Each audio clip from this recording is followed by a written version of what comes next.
जय हिंद दोस्तों, मैं देवराज सिंह परीक्षा 247 परिवार में आपका हार्दिक स्वागत करता हूं। जैसा कि लास्ट क्लास में देखा हमने पाचन खत्म किया था, ठीक है। पाचन खत्म किया था और अब पाचन से नया टॉपिक शुरू करते हैं हम, ब्लड, ठीक है ना। रक्त का टॉपिक शुरू करते हैं हमने लास्ट क्लास में पाचन पूरा फिनिश कर दिया और मुझे आशा ही नहीं पूरी उम्मीद है कि यहाँ से ही सारे क्वेश्चन आएंगे। मैंने उस दिन भी कहा था आपसे कि जब पेपर दे के आप क्लास से बाहर निकलोगे तो इन क्लासों को याद करोगे कि सर ने ऐसा कराया था कि सारे क्वेश्चन यहीं से आए हैं, ठीक है ना। तो लेकिन उस दिन थोड़ी सी दिक्कत हो गई थी हमारी अग्नाशय में, है ना। मैं उसे कंप्लीट कर देता हूँ। अग्नाशय से दिक्कत हो गई थी, उसे कंप्लीट कर देता हूँ मैं। क्या हुआ था कि हमारी लैंगरहैंस की दीपिकाओं में कुछ गड़बड़ आ गई थी, है ना। उसमें थोड़ा मैं एक टर्म थी वो मिस कर गया था, तो उसे आज करवा देता हूँ, ठीक है ना। जैसे अग्नाशय में चल रहा था हमारा, है ना।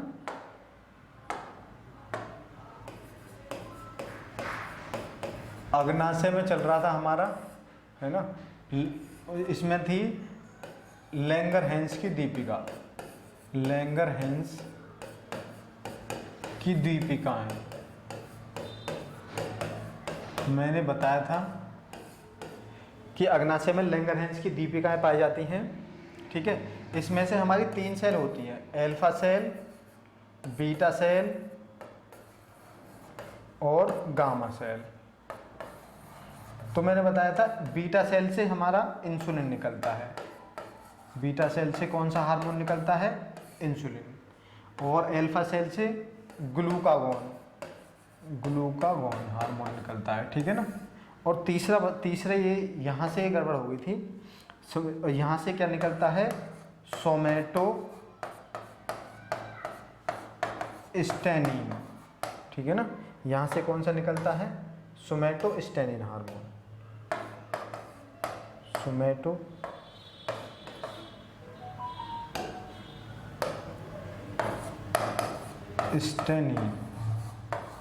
ठीक है ना। कौन सा हार्मोन निकलता है? सोमैटोस्टेनिन। तो उस दिन क्या हुआ था, माइंड से निकल गया, स्लिप हो गया, ठीक है ना। तो ये तीनों हार्मोन्स ऐसा है, सबसे ज़्यादा क्वेश्चन यहाँ से पूछे गए उसमें। यहाँ से क्वेश्चन इंसुलिन के बारे में पूछा गया है, लेकिन जरूरी नहीं है कि यहीं से बार बार पूछा जाएगा। अब थोड़ा पैटर्न भी चेंज हो रहा है, इस वजह से हो सकता है अल्फा सेल का हार्मोन पूछ ले या गामा सेल का हार्मोन पूछ ले, तो इसलिए मैंने आज रिवाइज कर दिया है, जो कल थोड़ा सा रह गया था। अब हम आज का टॉपिक पढ़ते हैं। हमारा क्या था आज का टॉपिक? हमने बोला था रक्त, ठीक है ना। आज का टॉपिक क्या था हमारा? रक्त।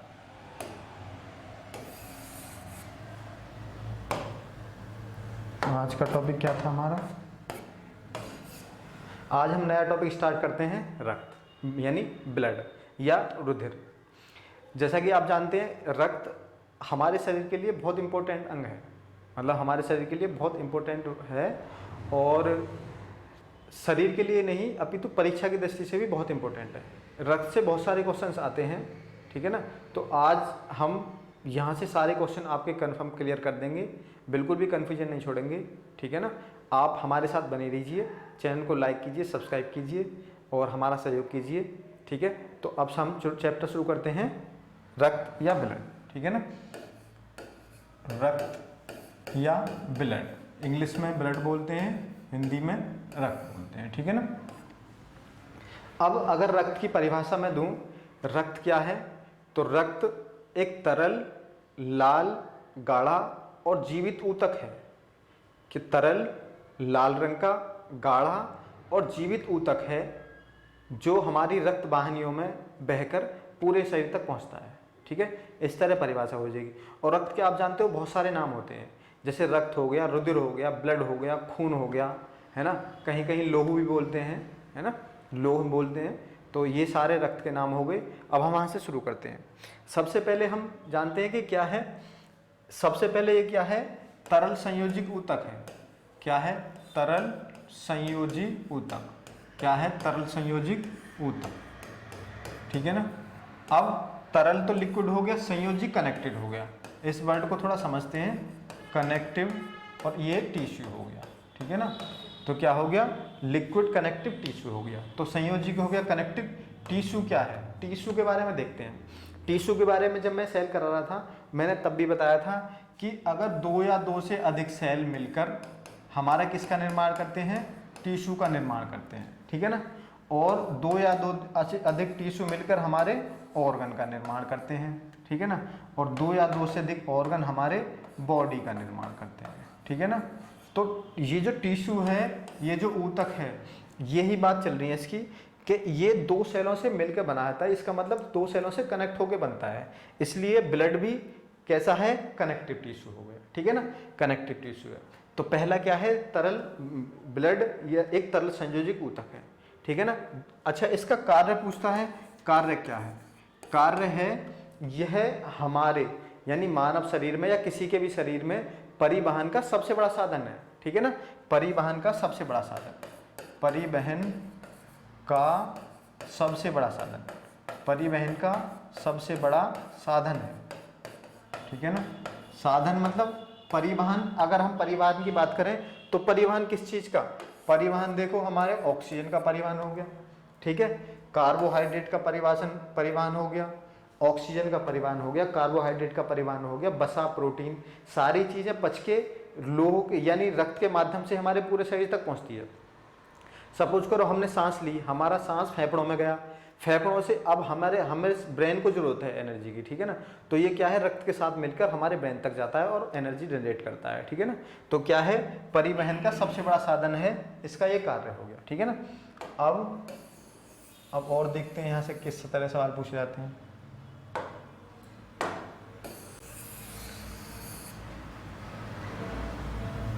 ना ये भी मैं हटा देता हूँ, ठीक है ना। अगला सवाल यहाँ से ये पूछा जाता है कि रक्त के अध्ययन को क्या कहते हैं, रक्त का अध्ययन, ठीक है ना। तो एक एक करके पॉइंट में लिखता हूँ, समझाता हूँ। रक्त का अध्ययन, ठीक है ना, अध्ययन, रक्त का अध्ययन क्या कहलाता है, हेमेटोलॉजी, ध्यान रखना, हेमेटोलॉजी, हेमेटोलॉजी, रक्त के अध्ययन को क्या बोलते हैं हम, हेमेटोलॉजी, ठीक है ना। दूसरा सवाल ये है, रक्त निर्माण की क्रिया, रक्त निर्माण की क्रिया को क्या कहते हैं, रक्त निर्माण की क्रिया, ठीक है ना। ये रक्त निर्माण की क्रिया इंपॉर्टेंट है, रक्त निर्माण की क्रिया को क्या बोलते हैं, हेमेटोपोइसिस, ठीक है ना, रक्त निर्माण की हेमेटोपोइसिस, रक्त निर्माण की क्रिया को क्या बोलते हैं हम, हेमेटोपोइसिस। ध्यान रखना, रक्त का अध्ययन हेमेटोलॉजी, हेमेटोलॉजी बार बार परीक्षा में पूछा जाता है, लेकिन जिस तरह परीक्षाओं का पैटर्न धीरे धीरे चेंज हो रहा है उस हिसाब से रक्त निर्माण की क्रिया बहुत इंपॉर्टेंट हो जाता है, ठीक है ना। तो इसे याद रखना, क्योंकि ये तो सवाल थोड़ा पुराना भी हो गया लेकिन लेटेस्ट सवाल ये निकल के आ रहा है यहाँ से, ठीक है ना। तो रक्त निर्माण की क्रिया कहलाती है हेमेटोपोइसिस, ठीक है। अब यहाँ से और देखते हैं और क्या आता है, ठीक है। अगला है हमारा रक्त निर्माण, रक्त का निर्माण कहाँ होता है, किस अंग द्वारा होता है, ये देख लेते हैं ना। रक्त निर्माण, रक्त निर्माण यानी निर्माण कहाँ पर होता है ना, रक्त निर्माण, और देख लेते हैं कहाँ पर होता है। तो रक्त निर्माण हमारा अस्थि मज्जा में होता है, किसमें, अस्थि मज्जा में, ठीक है ना। रक्त निर्माण कहाँ होता है, अस्थि मज्जा में। दूसरा यहाँ से सवाल होगा कि भ्रूणावस्था में रक्त का निर्माण कहाँ से होता है, भ्रूणावस्था में, भ्रूणावस्था में, है ना, भ्रूणावस्था में रक्त का निर्माण कहाँ से होता है। तो भ्रूणावस्था में रक्त का निर्माण 3 जगह से होता है, 3 सेल होती हैं। एक है हमारी मीसोडर्म, एक है मीसोडर्म जिसे हम यॉर्क सेल बोलते हैं ना, ध्यान रखना, थोड़ा डीप बता रहा हूँ लेकिन सुनते जाना, समझते जाना। मीसो हो गया, दूसरा हो गया हमारा यकृत, दूसरा क्या हो गया, यकृत यानी लीवर हो गया, और तीसरा हो गया हमारा प्लीहा, प्लीहा मतलब तिल्ली, प्लीहा हो हिंदी में तिल्ली भी बोलते हैं, या फिर स्प्लीन इंग्लिश में बोलते हैं, ठीक है ना, क्या हो गया, स्प्लीन। तो यहाँ से दोनों सवाल बार बार पूछे जाते हैं। रक्त का निर्माण कहाँ होता है हमारा, अस्थि मज्जा में। भ्रूणावस्था में रक्त का निर्माण कहाँ होता है, मीसोडर्म, यकृत और प्लीहा। लेकिन इस चीज़ का ध्यान रखना कि अब तक इससे जो भी सवाल आया है, ठीक है ना, उसने सबने यकृत को ही आंसर माना है, ठीक है ना। तो रक्त का निर्माण कहाँ होता है, भ्रूणावस्था में, यकृत में, ठीक है ना। अब और देखते हैं हम, ठीक है।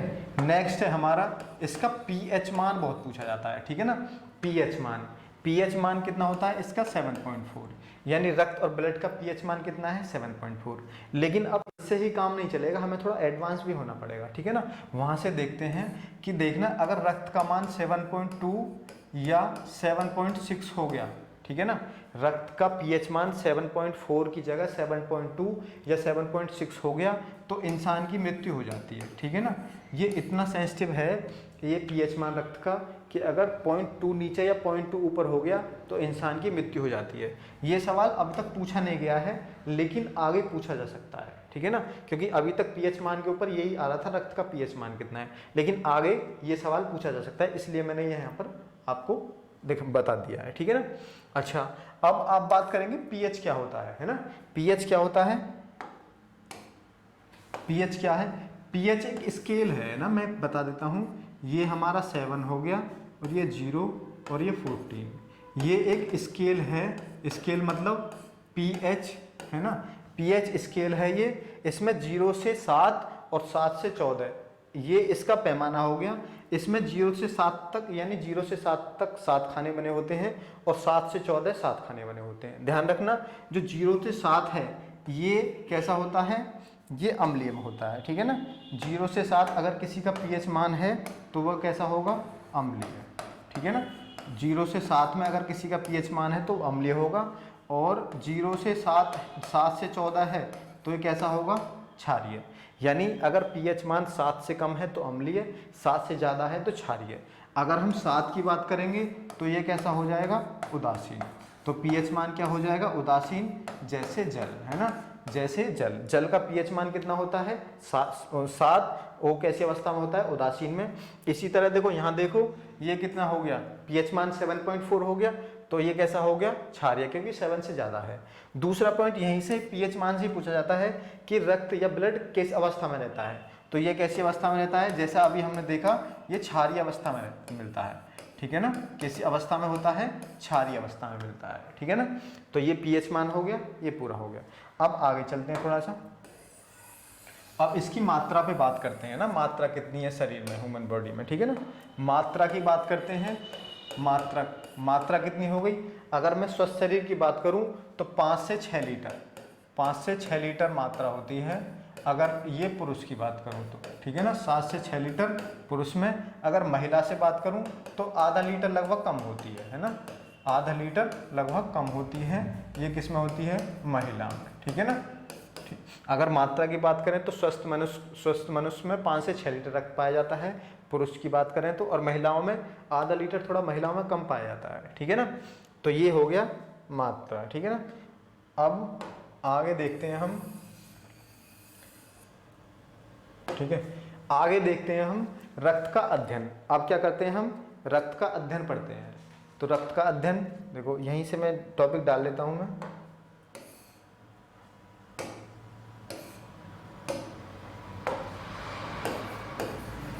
रक्त का अध्ययन, अध्ययन नहीं, रक्त का संगठन, रक्त का संगठन, रक्त का संगठन। रक्त का संगठन मतलब रक्त किन किन चीज़ों से बना होता है। मेनली रक्त हमारा 2 चीज़ों से बना होता है, एक है प्लाज्मा और दूसरा है हमारा रुधिर कणिकाएं, रुधिर कणिकाएं, ठीक है ना। रक्त हमारा, रक्त का संगठन यानी कंपोजिशन और ब्लड, एक तो होता है प्लाज्मा और एक होता है रुधिर कणिकाएं, ठीक है ना। अच्छा, रुधिर कणिकाएं अगर मैं बात करूं तो प्लाज्मा कितना % होता है, रक्त में 55%, और रुधिर कणिकाएं कितना है, 45%। कहने का मतलब ये है कि रक्त की बात करूं तो रक्त में प्लाज्मा की मात्रा कितनी है, 55%, और रुधिर कणिकाओं की मात्रा कितनी है, 45%। या ये कह सकते हैं कि हमेशा प्लाज्मा की मात्रा ज़्यादा ही होती है रुधिर कणिकाओं से, ठीक है ना। अच्छा, अब हम क्या करते हैं कि अब पहले हम प्लाज्मा को पढ़ते हैं, ठीक है ना। प्लाज्मा को पढ़ते हैं। प्लाज्मा में क्या है, प्लाज्मा के बारे में बात करते हैं। तो देख लो सब, ये प्लाज्मा पहले तो है क्या, ये देख लेते हैं ना। प्लाज्मा है क्या, ये पहले देख लेते हैं। यह तरल, गाढ़ा, पीला एवं चिपचिपा होता है। कैसा, चिपचिपा, गाढ़ा, पीला एवं चिपचिपा होता है। ठीक है ना, ये क्या प्लाज्मा, यह है तरल गाढ़ा पीला और चिपचिपा होता है।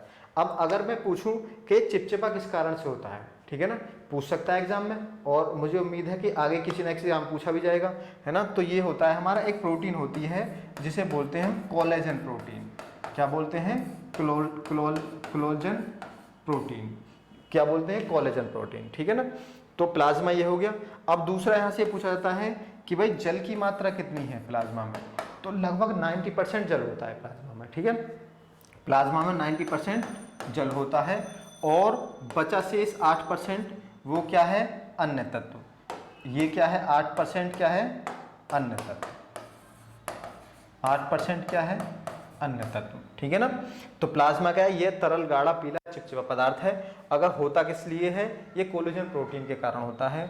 और प्लाज्मा में 92% जल होता है लगभग, और 8% अन्य तत्व होते हैं। ठीक है ना, तो जल ही होता है। अब पढ़ते हैं हम अन्य तत्व में क्या क्या है। ठीक है ना, अब पढ़ते हैं हम अन्य तत्व में क्या क्या है। तो देखो ये पूरा ख़त्म कर देता हूँ मैं यहाँ से, दूसरा पेज लेके आप करते हैं। अब है अन्य तत्व, है ना। क्या है? अन्य तत्व। तो अन्य तत्व बहुत इंपॉर्टेंट है ना। अन्य तत्व कितने हमारे? 8% हैं। किसमें?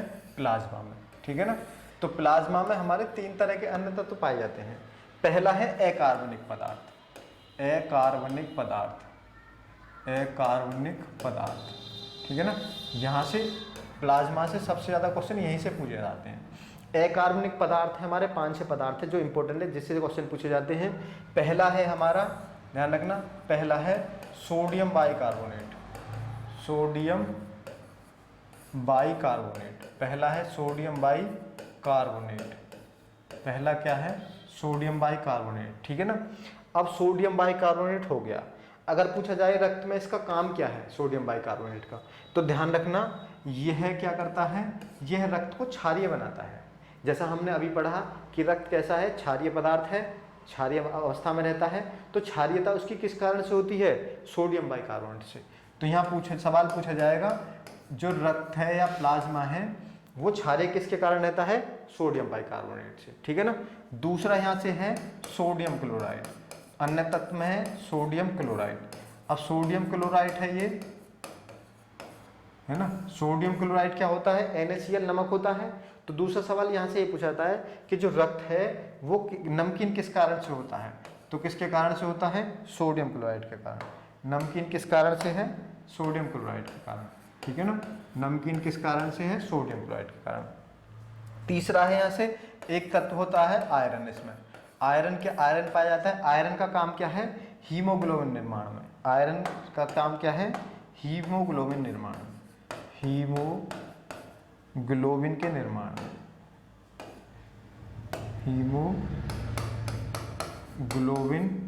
हीमोग्लोबिन को हम HB से भी लिखते हैं, हीमोग्लोबिन निर्माण। ठीक है ना, निर्माण में सहायक, हीमोग्लोबिन निर्माण में सहायक है। और एक है हमारा कैल्शियम, एक है हमारा कैल्शियम। कैल्शियम क्या काम आता है? यह रक्त स्कंदन के काम आता है। कैल्शियम किस काम आता है?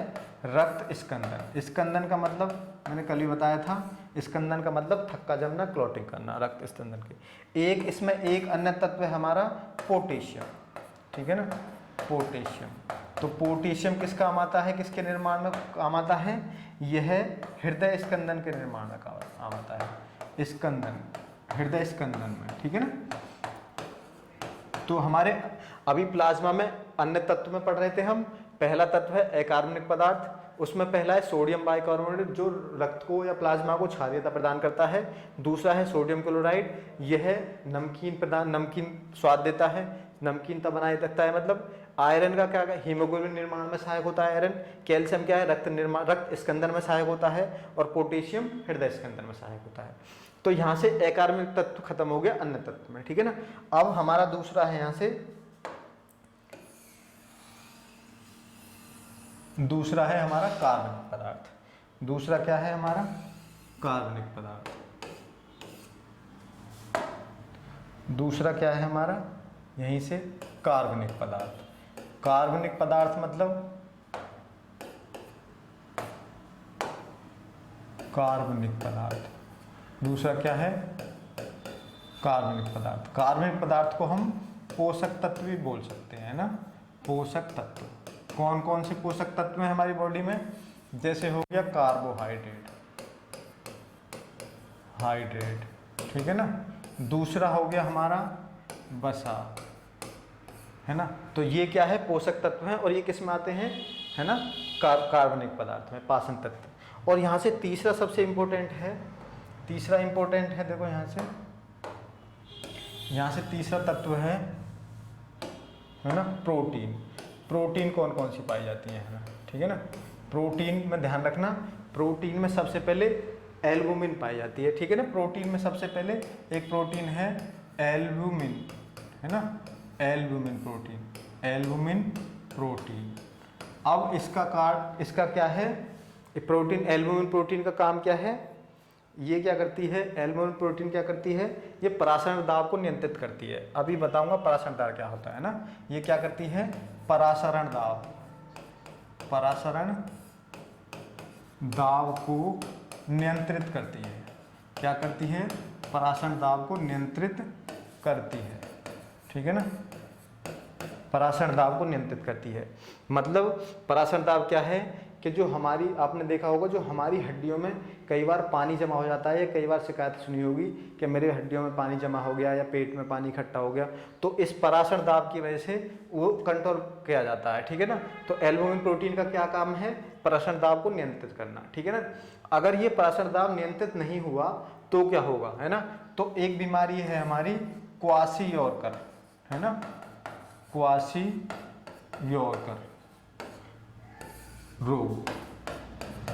क्वाशियोरकर रोग एल्बुमिन की कमी से, एल्बुमिन प्रोटीन की कमी से होता है, ठीक है ना, क्वाशियोरकर। और क्वाशियोरकर में होता क्या है कि हमारी हड्डियों में या ऐसी जगह पानी इकट्ठा हो जाता है, ठीक है ना। तो क्वाशियोरकर किस प्रोटीन की कमी से कारण होता है? एल्बुमिन प्रोटीन की कमी से। और सीधा सीधा क्वेश्चन ही पूछा जाता है कि क्वाशियोरकर किसके कारण होता है? किसकी कमी से? तो प्रोटीन की कमी से, ठीक है ना। क्वाशियोरकर प्रोटीन की कमी से होता है, ठीक है। अच्छा, और प्रोटीन का नाम पूछ ले तो एल्बुमिन प्रोटीन लगा देंगे, ठीक है ना। दूसरा है हमारा, यहाँ से एक प्रोटीन है, जैसे यहाँ से एक प्रोटीन और है जिसका नाम है हमारा प्रोथाम्बिन, है ना। एक प्रोथाम्बिन प्रोटीन है, एक है फाइब्रोनोजेन प्रोटीन, है ना, फाइब्रोनोजेन प्रोटीन, ठीक है ना। तो ये प्रोटीन क्या है? ये कैसे प्रोटीन है? यह स्कंदनीय पदार्थ है। स्कंदनीय मतलब ये ब्लड क्लॉटिंग वाले हैं, स्कंदनीय।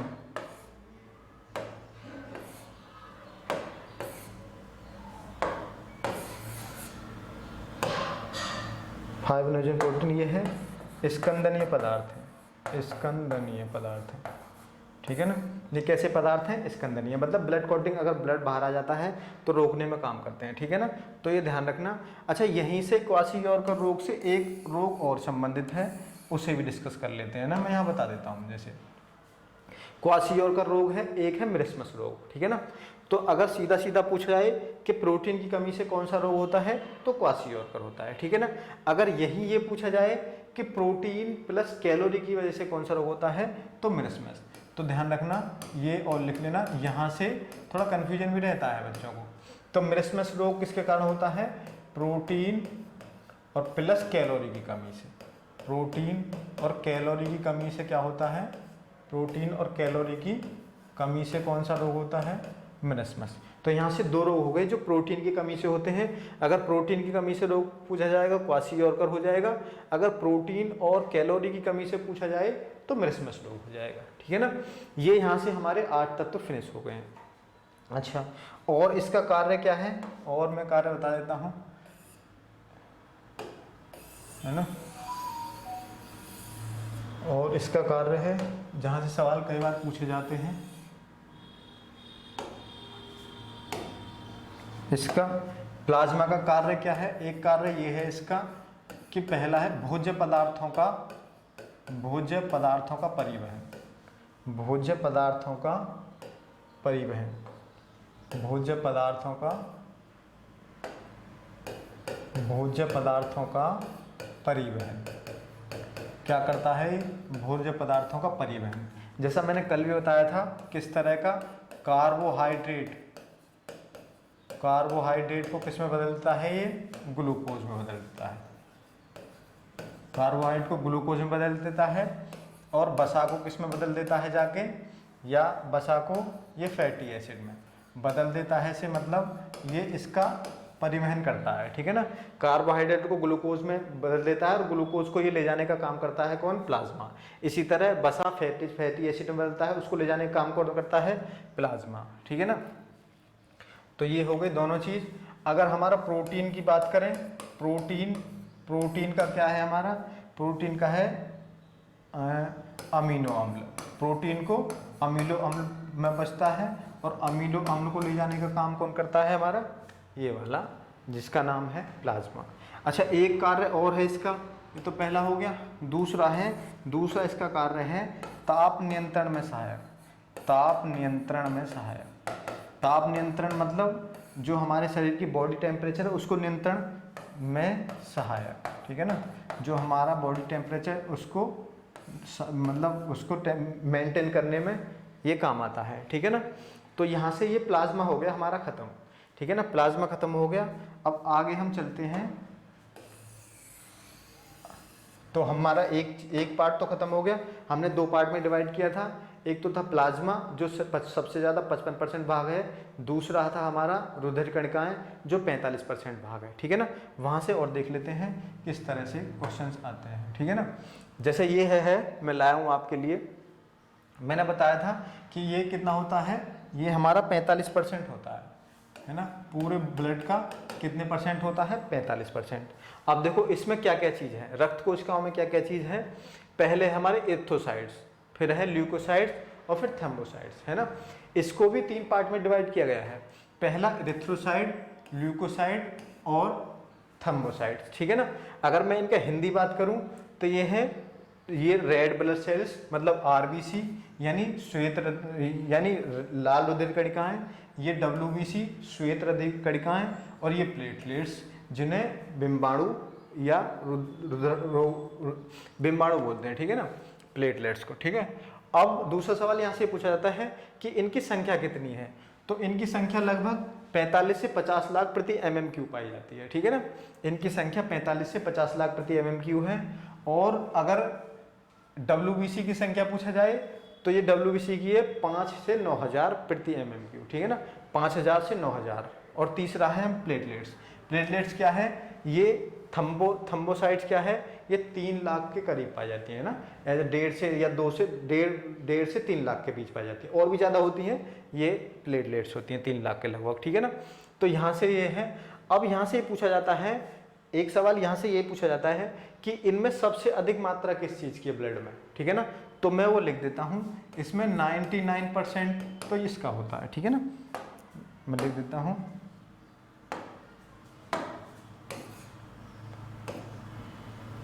और इसमें 99% क्या होता है हमारा, आरबीसी होता है, ठीक है। और 0.7% क्या होता है हमारा, ये प्लेटलेट्स होती हैं।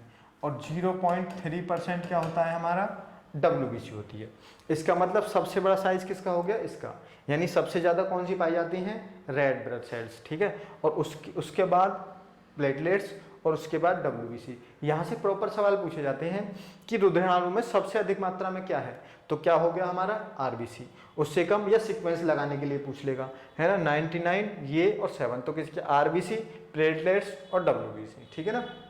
यहाँ से इतना हो गया। अब इन सारी चीज़ों को हम 1 बाय 1 पढ़ते हैं। जैसे पढ़ते हैं हम WBC, है ना, WBC पढ़ते हैं। मैं एक चार्ट के थ्रू पढ़ा रहा हूँ तुम्हें WBC, ठीक है ना। और मुझे उम्मीद है ये तुम्हें अच्छा लगेगा और यहाँ से सारे क्वेश्चंस भी हो जाएंगे। WBC में सबसे पहले क्या है, WBC की संख्या कितनी है, इनकी संख्या पूछता है, संख्या कितनी है, तो बताया था 45 से 50 लाख प्रति MMQ हो गया, ठीक है ना। ये पुरुष में है। अगर मैं महिला की बात करूं तो थोड़ा बहुत कम चल जाता है ना, महिला की थोड़ा बहुत कम ही रहता है, 40 से 45 लाख 40 से 45 लाख प्रति mm³ हो गया। ये किस में? ये फीमेल में, और ये किस में हो गया? मेल में। ठीक है ना। अगर इसके निर्माण की बात करूं मैं, आरबीसी के निर्माण की, तो आरबीसी का निर्माण होता है लाल अस्थि मज्जा में। ठीक है ना, किसमें? लाल अस्थि मज्जा में। आरबीसी का निर्माण कहाँ होता है? लाल अस्थि मज्जा में। आरबीसी का निर्माण कहाँ होता है? लाल अस्थि मज्जा में। अगर यहाँ से मैं इनके जीवन काल की बात करूं तो कितना होता है? 120 डेज। ठीक है ना, 120 दिन इसका जीवन काल होता है। लेकिन हम पढ़ते जा रहे हैं कि 120 दिन होता है, लेकिन पिछले साल एक क्वेश्चन आया कि इसका जीवन काल कितना होता है, और उसने मैक्सिमम और मिनिमम में पूछ लिया। तो बच्चे, पहली बार पढ़ा था, बच्चे घबरा गए। अब मैं वो भी लिख देता हूँ, तो 20 से 120 दिन। ठीक है ना, इसका जीवन काल कितना होता है? 20 से 120 दिन। अब इसका कार्य पूछ लेता है। इसका कार्य क्या है? ठीक ना, कार्य क्या है? ऑक्सीजन का परिवहन करना। कार्य क्या है? ऑक्सीजन का परिवहन करना। ठीक है ना, ऑक्सीजन का परिवहन करना कार्य होगा, ऑक्सीजन का परिवहन करना। और इसका विनाश, इसका निर्माण कहाँ होता है ना? लाल अस्थि मज्जा में। और इसका विनाश कहाँ होता है? विनाश, और लिख लो, ये पूछा जाता है, विनाश क्या होता है? प्लीहा में। ठीक है ना, विनाश कहाँ होता है? प्लीहा में। और प्लीहा को आरबीसी का कब्रिस्तान भी कहते हैं। ठीक है ना, प्लीहा को आरबीसी का कब्रिस्तान, ठीक है ना, आरबीसी का कब्रिस्तान भी कहते हैं। प्लीहा को आरबीसी का कब्रिस्तान भी कहते हैं। ठीक है ना, आरबीसी का कब्रिस्तान, ये पॉइंट और ध्यान रखना। प्लीहा को आरबीसी का कब्रिस्तान भी कहते हैं, है ना। जीवन काल हो गया। अब इसमें एक इंपॉर्टेंट टॉपिक है, अगर थोड़ा डीप पूछेगा तो ये पूछेगा इसमें केंद्रक होता है या नहीं। तो इसमें केंद्रक नहीं पाया जाता। ठीक है ना, मतलब डब्ल्यूबीसी में, ओ सॉरी, ये पूरा हो गया, थोड़ा सा ध्यान रखना। ये आरबीसी चल रहा था हमारा, है ना, आरबीसी को लेके चलना। आरबीसी, हम आरबीसी पढ़ रहे थे पहले, तो आरबीसी इसमें केंद्रक नहीं होता। लेकिन अपवाद है इसके दो, है ना। किस किस में केंद्रक पाया जाता है? एक ऊंट है, ठीक है ना, और एक है लीमा। लीमा क्या है? ये दोनों जानवर हैं जिसमें केंद्रक होता है। ठीक है ना, ये एडिशनल फैक्ट है, ध्यान रखना। ये इसमें आरबीसी में वैसे तो केंद्रक नहीं पाया जाता, लेकिन अगर ऊंट और लीमा की बात करें तो इसमें केंद्रक पाया जाता है। अच्छा, ऊंट को तो सब जानते हैं, ठीक है ना। लीमा क्या है? लीमा एक तिब्बती, लीमा क्या है? लीमा एक तिब्बती वो है, मतलब तिब्बती जानवर है लीमा। ठीक है ना, तो यहाँ से इतने सारे क्वेश्चंस आ जाते हैं। तो आरबीसी से हमने क्या पढ़ा? पहले इसकी संख्या कितनी है? 45 से 50 लाख पुरुष में और 40 से 45 लाख महिलाओं में। ठीक है ना। निर्माण कहाँ होता है? मैं इसका निर्माण लिख देता हूँ, निर्माण। इस चार्ट को आप अच्छे से बना लीजिए, सारे क्वेश्चन यहीं से आएंगे। निर्माण कहाँ होता है? इसका अस्थि मज्जा में। ठीक है ना। इसका जीवन काल कितना होता है? जीवन काल में लिख देता हूँ, है ना, जीवन काल। जीवन काल कितना होता है? 20 से 120 दिन। ठीक है ना। कार्य क्या है? O2 का परिवहन। विनाश कहाँ होता है? प्लीहा में। और प्लीहा क्या है? आरबी का कब्रिस्तान, प्लीहा को। ठीक है ना। ऊंट और लीमा केंद्रक, मतलब कि इसमें केंद्रक पाया जाता है, इसमें केंद्रक नहीं पाया जाता। और केंद्रक इसमें पाया जाता है ऊंट और लीमा में। ठीक है ना। तो ये पूरा चक्र हो गया। मुझे उम्मीद है कि ये आपको अच्छा समझ में आया होगा। और इस चार्ट को बना लो या स्क्रीनशॉट ले लो, मैं साइड में हट गया, ताकि आप बाद में नोट कर लेना, कॉपी में बना लेना। ठीक है। अब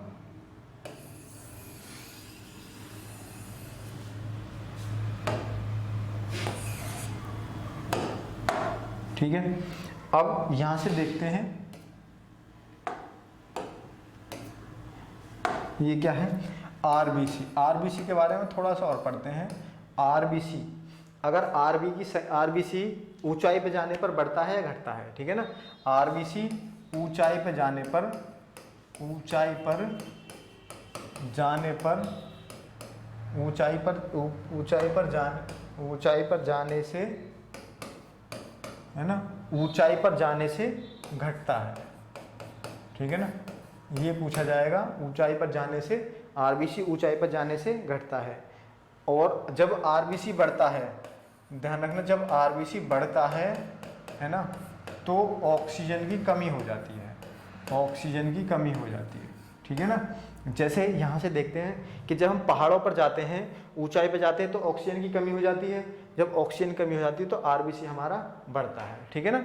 तो यहाँ से क्या हो गया, ये वाला। तो हमने अब ये वाला पोर्शन अपना कंप्लीट कर लिया पूरा, ठीक है, ये वाला पोर्शन कंप्लीट कर लिया।